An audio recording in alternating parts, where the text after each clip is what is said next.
bisa, aku pasti bisa.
Oke, assalamualaikum malam semuanya. Apakah suara saya terdengar? Dengar, Pak. Malam, Pak. Terdengar, Pak. Oke, terima kasih. Oke, terima kasih telah bergabung pada Zoom kita pada malam hari ini.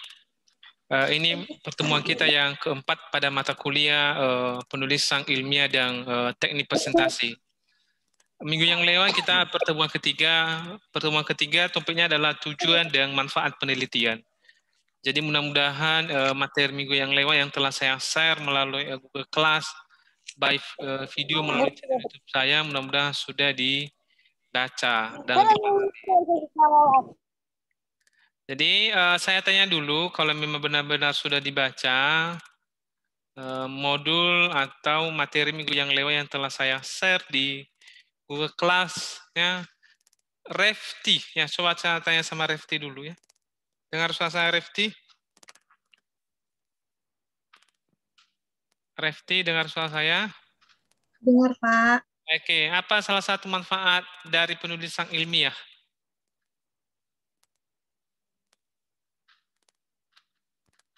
Melatih keterampilan apa?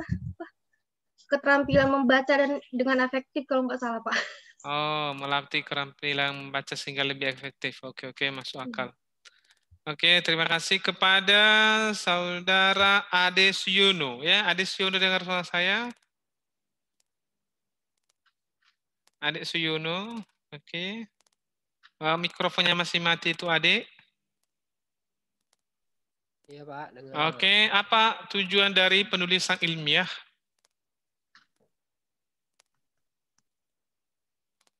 Apa, Pak? Tujuan dari penulisan ilmiah. Tujuan penulisan ilmiah. Ya.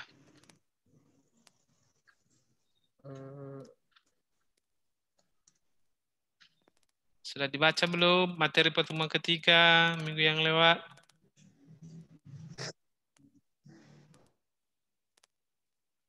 Halo, sudah?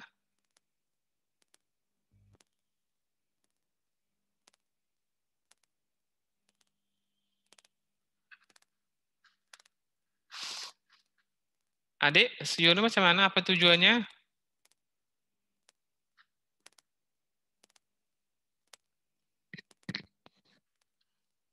Mikrofonnya masih mati?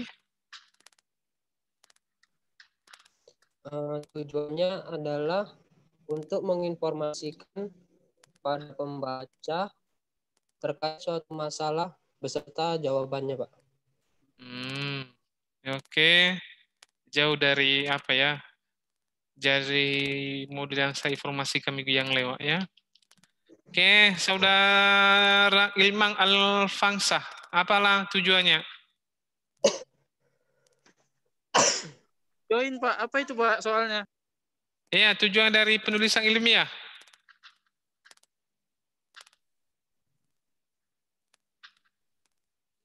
Ilman, apa tujuan dari penulisan ilmiah? Oke, hilang ya. Aktifkan lagi apanya?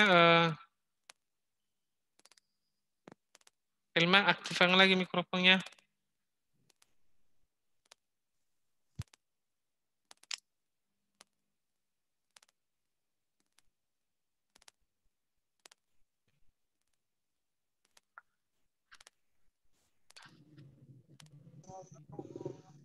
Halo? Halo, Pak. iya. Apa jawabannya? Tujuannya sebagai sarana melatih mengungkapkan pemikiran dalam bentuk tulisan yang sistematis dan metodologis. Itu, Pak. Oke, mungkin dari sumber yang lain yang kamu baca ya. Oke, yang terakhir kepada Iya. saudari, terima kasih ya. Saudari Iyang Nehe. Mana Iyang Nehe ini? Ya, Pak. Saudara Iyang Nehe. Ya. Apa tujuan dari penulisan ilmiah? Tujuannya untuk mengungkapkan pemikiran atau hasil penelitian dalam bentuk tulisan ilmiah yang sistematis dan metodologis, Pak. Oke, diulangi ya. Oke, sering Anda salah ya. Tujuan sama manfaat itu berbeda ya. Jadi tujuan di sini Oh, iya. yang saya jelaskan minggu yang lewat itu adalah salah satunya menumbuhkan semangat ilmiah di kalangan mahasiswa. Yang kedua, karya ilmiah ditulis diharapkan menjadi wahana transportasi pengetahuan antar sekolah dan masyarakat, membuktikan potensi dan wawasan ilmiah dan melatih keterampilan dasar dalam menulis penelitian.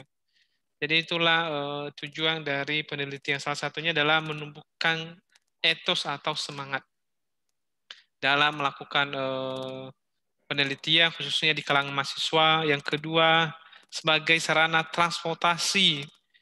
Artinya transportasi ini adalah distribusi pengetahuan dari sekolah atau perguruan tinggi kepada masyarakat.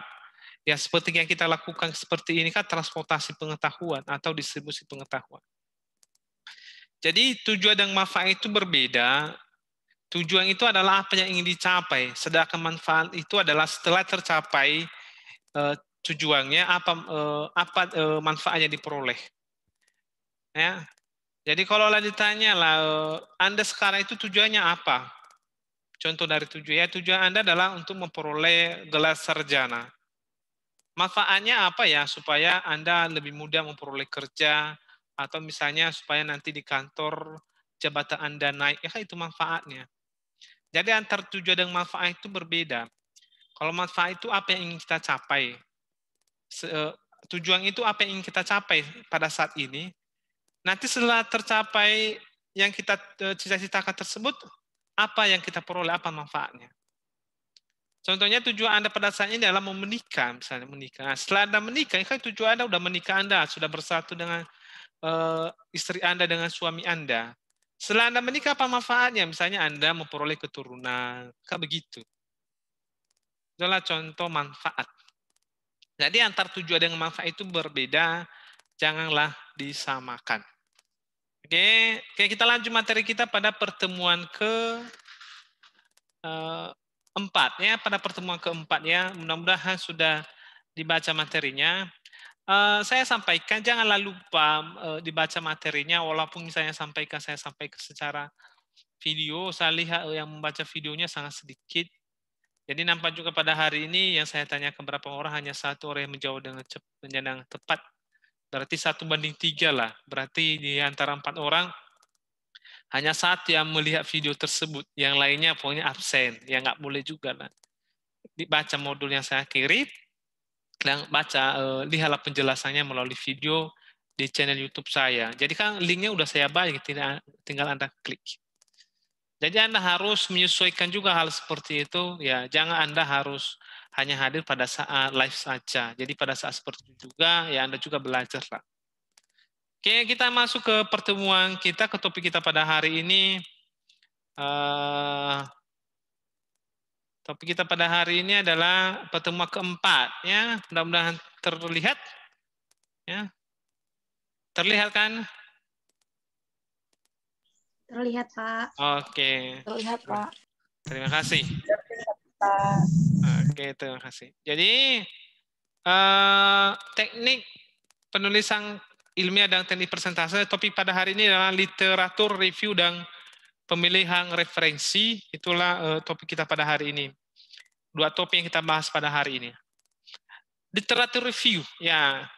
Kalau misalnya Anda melihat sebuah penelitian, ya, sebuah jurnal ataupun skripsi, udah pernah melihat kakak Anda, abang Anda itu menyusun skripsi atau tesis atau disertasi, pasti banyak buku ya.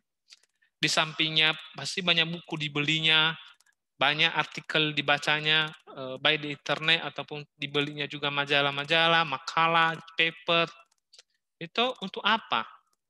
Itu dijadikan sebagai literatur review. Jadi misalnya lah kita meneliti itu, sebelum kita menulis materinya, kita harus baca dulu. Kita baca buku, kita baca jurnal, kita baca makalah, referensi-referensi yang lain.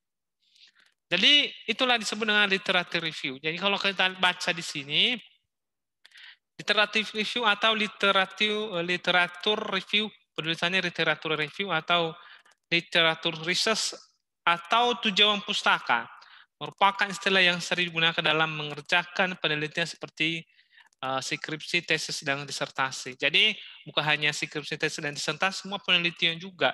Kalau misalnya Anda juga buat jurnal, buat paper, buat makalah, Anda juga harus butuh literatur. Ya. Waktu kita sekolah juga sering kita menulis makalah ya. Kita juga baca literatur.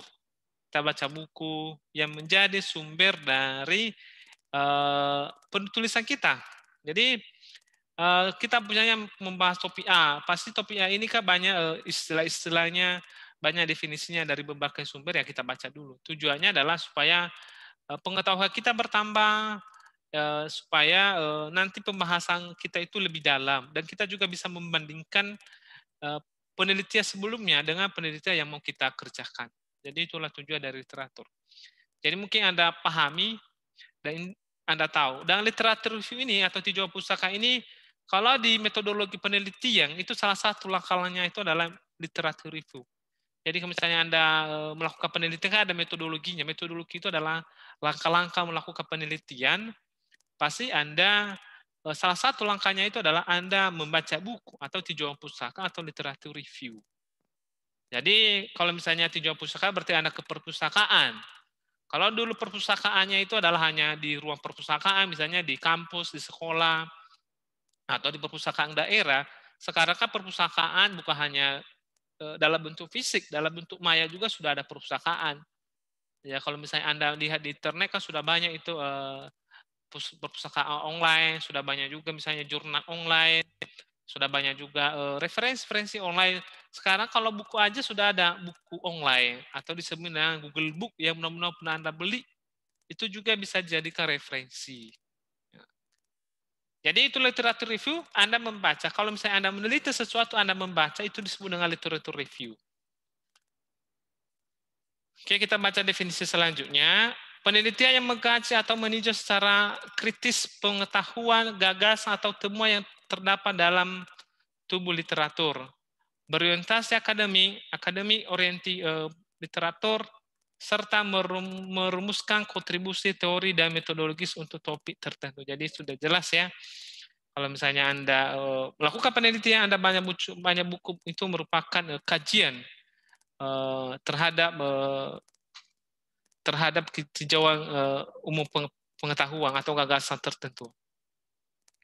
Lanjut, literatur review tidak hanya membaca literatur, tetapi lebih ke arah evaluasi yang mendalam dan kritis terhadap penelitian sebelumnya, terhadap suatu topik tertentu, termasuk kualitas dari temuan baru. Ini juga disebut literatur review yang baik. Jadi kebanyakan kalau kita masih sekarang ini literatur itu asal baca udah selesai. Kita misalnya melakukan penelitian, kita ambil definisinya dari buku, udah kita copy paste aja. Itu sebenarnya bukan literatur yang baik, itu bukan literatur review yang baik atau tinjauan pustaka yang baik. Yang baik itu adalah kita baca sebuah buku, sebuah artikel, ya, sebuah jurnal. Bukan hanya kita baca selesai masalah, tidak, kita harus juga mengevaluasi isinya itu seperti apa. Dan juga kita ada kritis. Jadi ya, ini misalnya salah lah penulisannya, isinya tidak sesuai, itulah bentuk kritis kita. Jadi misalnya kita buat sebuah jurnal, sebuah paper ya, setelah kita baca, kita ambil kesimpulannya, kita evaluasi. Evaluasi itu apa yang menjadi kelemahannya, apa yang menjadi kelebihannya. Nah kita juga kritis terhadap isinya, apakah pengerjaannya asal-asal atau rumusnya salah, karena di dalam jurnal pasti ada proses. Jadi mungkin aja prosesnya itu salah. Nah, contohnya lah saya buat di sini ada contoh dari jurnal, yang ini jurnal. Terbaca kan? Terbaca kan Sri Hartati Baru? Terbaca, Pak. Oke, ya, jadi jurnalnya ini adalah penerbitnya Jurnal BD Informatika Budi Dharma, itulah penerbitnya. Ini sudah terbit.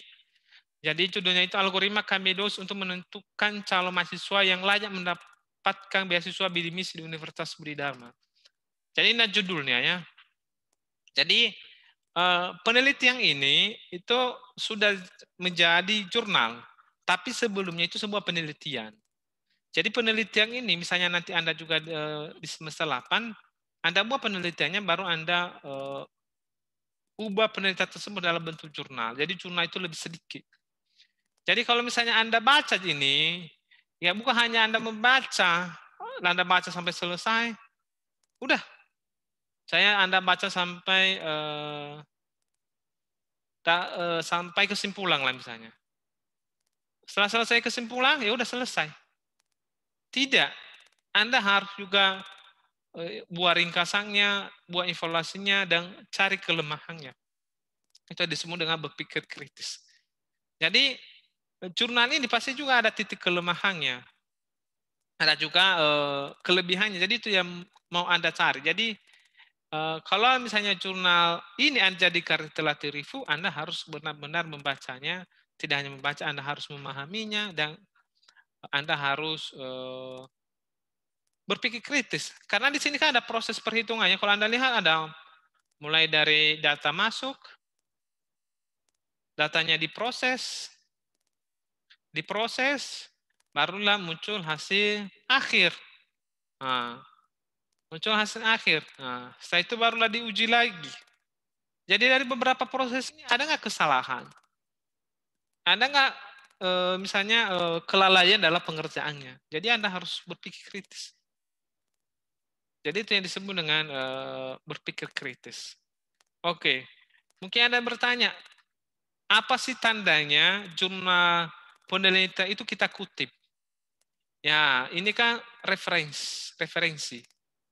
Ini berarti pada saat pembuatan jurnal ini, ada 1, 2, sampai 8, sampai 13 buku atau jurnal yang dibaca. Tadi ada sampai 1, 2, 3, sampai 13 buku atau jurnal yang dibaca. Jadi dijadikan sebagai referensi di dalam mengerjakan jurnal ini. Nah, jadi seperti itu konsep dari referensi. Ya. Oke, kita lanjut lagi ya.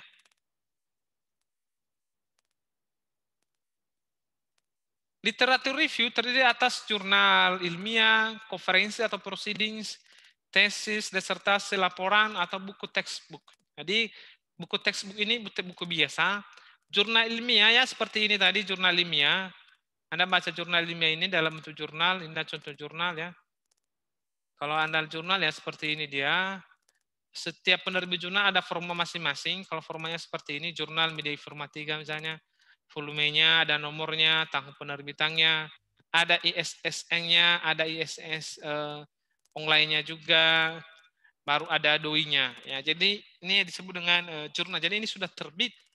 Dari mana data terbit? Ya sudah ada identitasnya. Inilah identitasnya penerbitnya. Itu disebut dengan jurnal. Yang kedua tadi di bulannya ada proceeding. Ya, proceeding inilah. Nah, ini proceedingnya. Anda baca proceeding kan? Nah, ini proceedingnya kan. Nah, terlihat langsung ditulis sini. Proceeding seminar Recent Information Science Scenaries. Ini langsung tersudi bentuk proceeding. Yang adanya adalah hanya ISSN. Ya, ISSN dalam baru penerbitannya. Ya. Barulah ini judulnya. Jadi sebenarnya isinya itu hampir sama.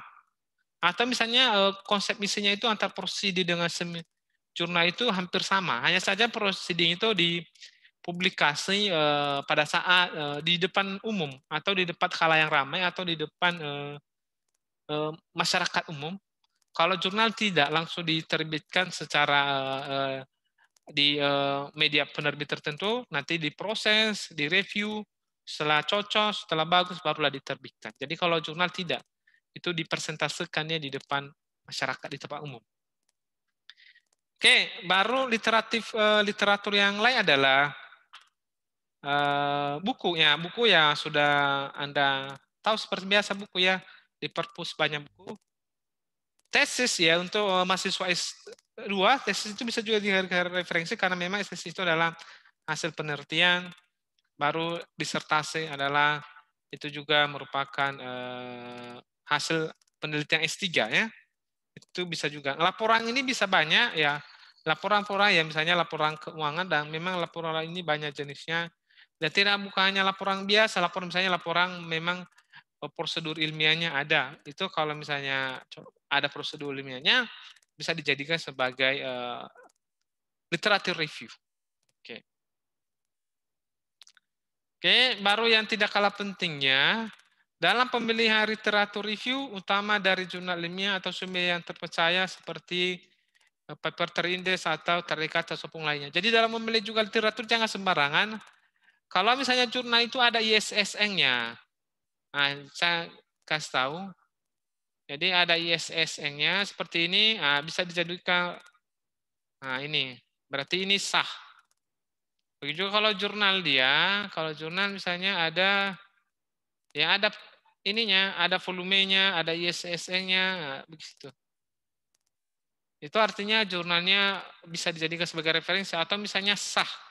Ada juga jurnal yang nggak ada penerbitnya, ya misalnya atas siapalah yang menerbitkan. Kalau seperti itu mungkin tidak melalui proses ilmiah. Tapi kalau seperti ini sudah ada ISSN-nya, begitu juga buku ada ISBN.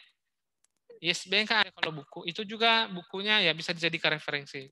Tapi lebih bagus saya kalau misalnya jurnalnya itu kalau pernah Anda dengar, terindeks Scopus, jurnalnya itu terakreditasi, misalnya penerbitnya itu terakreditasi. Misalnya punya saya tadi, ini kan penerbitnya jurnal media informatika, ini terakreditasi.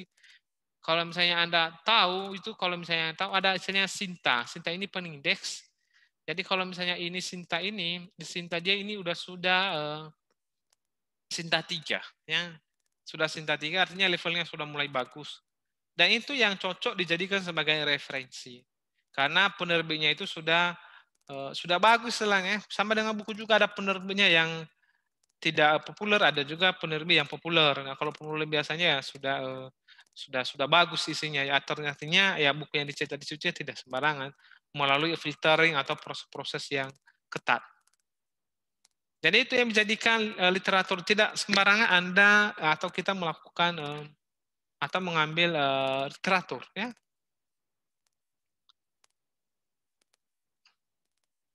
Oke, macam mana literatur? Ya mungkin Anda bertanya, Pak, apa sih contoh literatur? Ya mudah-mudahan ya. Oke, saya di sini di jurnal yang saya buat di sini, kalau Anda lihat di sini ada nomor ini, ada nomor. Kebetulan di sini kita menggunakan style IEEE yang mudah-mudahan Anda ingat style IEEE.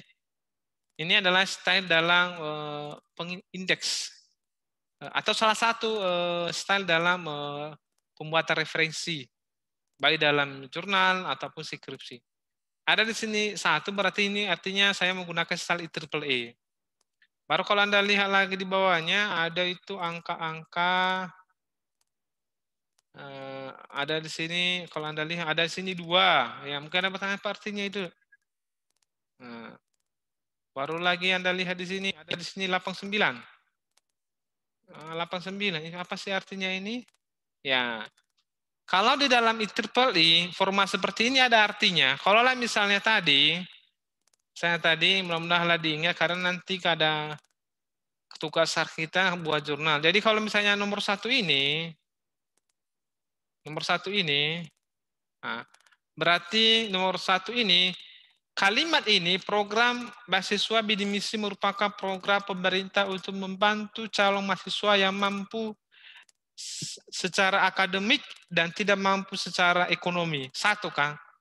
Berarti kalimat ini saya ambil dari daftar pusaka yang nomor 1. Nah, kita lihat daftar pusaka nomor 1 ya. Kita lihat. Paling bawah lah daftar pusaka nomor 1 ya. Pelan-pelan aja. Oke.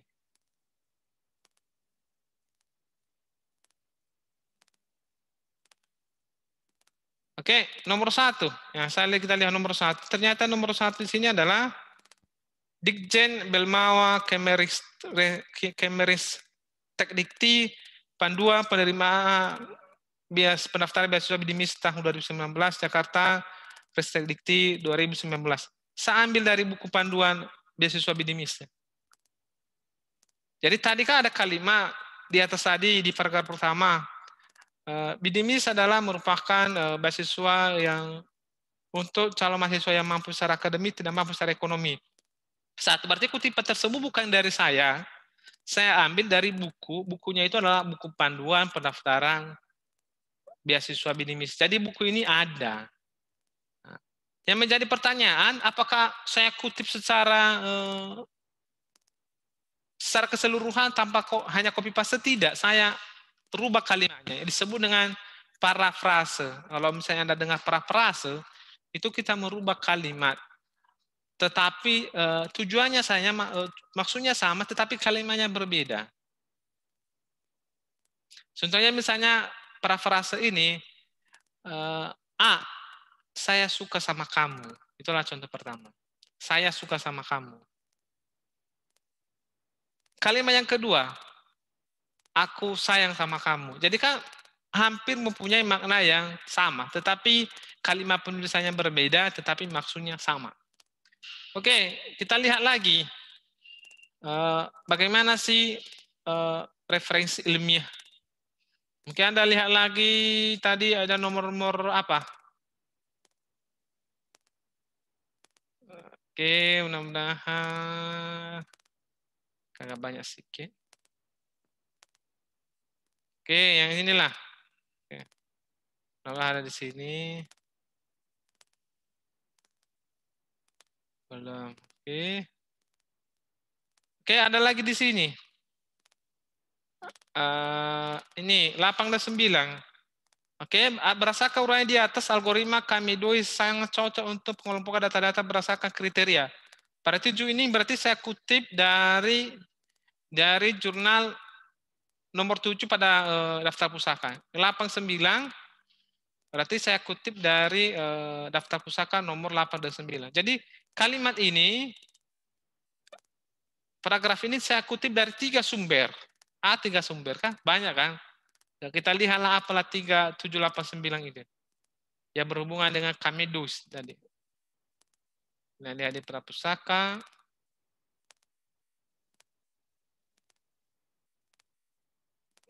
Oke. Nah, ini dia rupanya ya. Ini dia rupanya.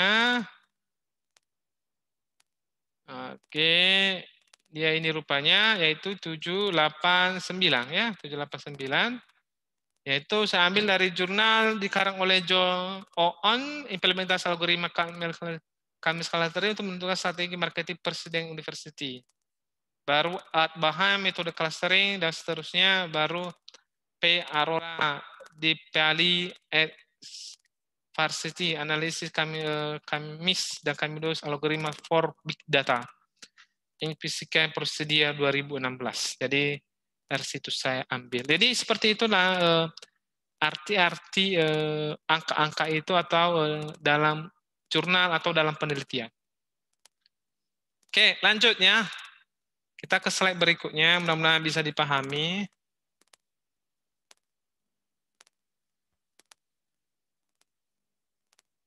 Oke.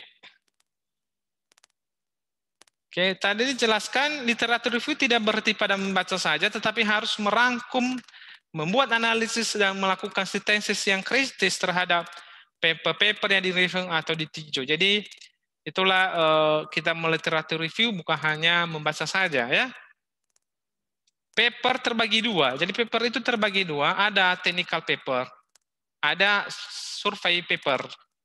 Jadi technical paper ini adalah penelitian dengan adanya temuan-temuan baru yang arah kontribusinya ke arah pengetahuan.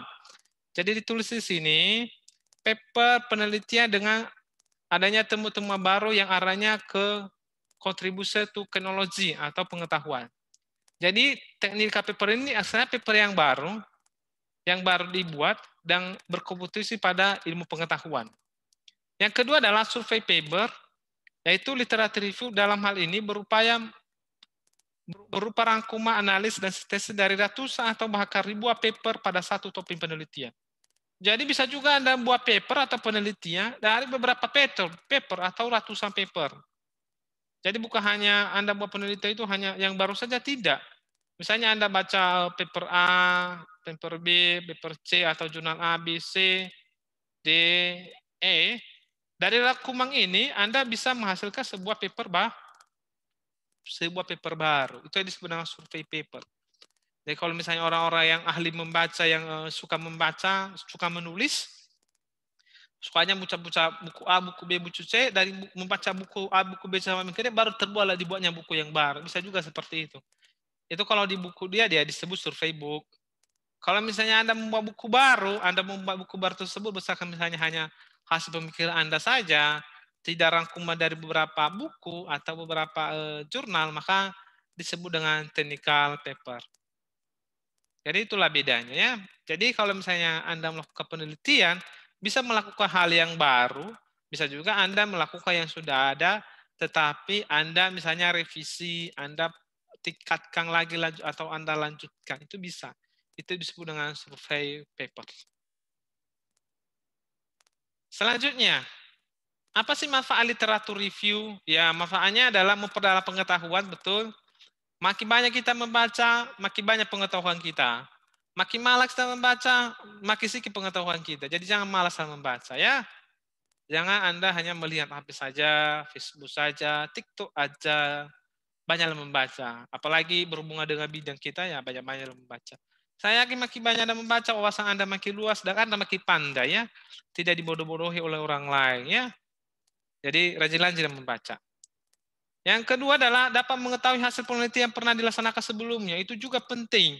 Anda membaca berarti Anda mengetahui penelitian sebelumnya, temu-temuan sebelumnya.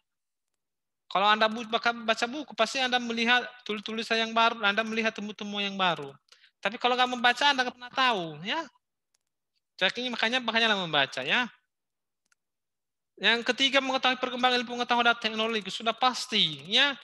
Kalau kita misalnya tidak banyak membaca, sudah pasti kita ya tidak punya pengetahuan atau sering disebut kita sebenarnya Cooper ya, kurang pengetahuan ya, atau misalnya gagap teknologi ya, tidak tahu apa-apa. Jadi makanya kita harus atau diwajibkan sebagai mahasiswa banyak membaca. Yang kedua, yang keempat adalah memperkuat masalah yang kita teliti. Jadi kalau misalnya kita adakah penelitian, kita membaca banyak buku, maka otomatis masalah yang kita teliti juga makin jelas, makin kuat, mempertegas juga masalah yang kita bahas.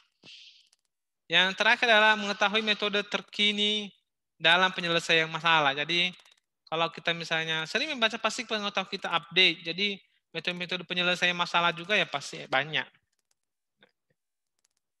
Oke, jadi itulah literatur review ya. Jadi literatur review itu adalah, saya ulangi lagi, kegiatan pustaka ya. Atau kegiatan membaca. Jadi kalau misalnya Anda baca sesuatu, itu disebut literatur review. Tapi bukan hanya membaca, Anda juga harus merakum, Anda harus menganalisa, Anda harus kritis. Itu disebut dengan literatur review yang baik. Referensi. Nah, kita langsung aja. Nanti kalau mati zoom-nya jangan lupa kembali ya. Biar mati dulu zoom-nya ya. Baru kita lanjutkan lagi. Ini nanggu kali 31 detik, 1 menit. Jangan lupa kembali ya. Oke.